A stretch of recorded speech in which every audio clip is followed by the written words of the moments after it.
করি তখন হচ্ছে প্রাথমিকভাবে আমরা মাইক্রোসফট অফিসের কাজটা শিখি, তাই না? মাইক্রোসফট অফিসের মধ্যে সবচেয়ে প্রথমে আমরা শিখি হচ্ছে লেখালেখির কাজটা। লেখালেখির কাজ করা হচ্ছে মাইক্রোসফট ওয়ার্ড এর মাধ্যমে। কিসের মাধ্যমে? মাইক্রোসফট ওয়ার্ড এর মাধ্যমে। এখন মাইক্রোসফট ওয়ার্ডটা কিভাবে আমাদের ওপেন করতে হয় সেটা আমরা আজকে দেখব, ঠিক আছে? আচ্ছা, প্রথমে হচ্ছে এটাকে বলা হচ্ছে স্টার্ট মেনু। এই দেখো লেখা আছে স্টার্ট, আছে না?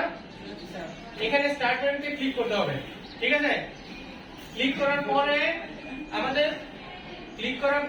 এখানে দেখো এখানে কম্পিউটারে যতগুলি সফটওয়্যার ইনস্টল করা আছে, কম্পিউটারে যত সফটওয়্যার ইনস্টল করা আছে সবগুলি এখানে তুমি পাবা, ঠিক আছে? তারপরে এখানে আমরা স্ক্রল করব, মাউস দিয়ে স্ক্রল করে নিচের দিকে যাব।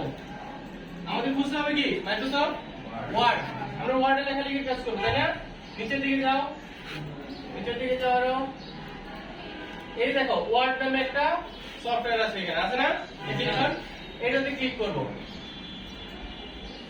ক্লিক করলে আমাদের এইরকম একটা উইন্ডো আসবে। এটা হচ্ছে মাইক্রোসফট ওয়ার্ডের প্রাথমিক উইন্ডো, প্রথম উইন্ডো, ঠিক আছে? এখান থেকে দেখো আমরা কি করব, এই ব্ল্যাঙ্ক ডকুমেন্ট এই অপশনটাতে ক্লিক করে দেব। তাহলে আমাদের মাইক্রোসফট ওয়ার্ডে লেখার জন্য যে পেজটা প্রয়োজন সেটা চলে আসবে আমাদের সামনে। এখন এইখানে আমরা আমাদের সকল লেখালেখির কাজ কি করতে পারবো, করতে পারবো। বুঝে গেছে? পারা যাবে? সবাই পারবেন? একজন আসেন, কে পারবেন?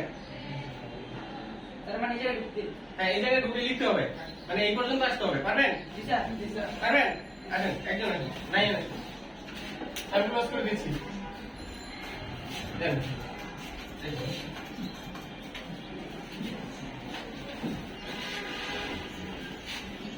প্রথম কথা যেতে হবে স্টার্ট মেনুতে। ভালো করে মত করেন,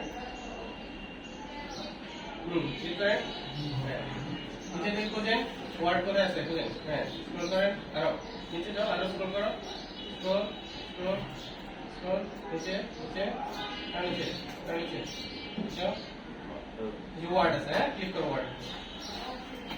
তারপর চলে আসছে, তাই না? এখন এখানে আমরা কি করতে পারবো, লেখালেখির কাজ করতে পারবো, ঠিক আছে? Thank you sir.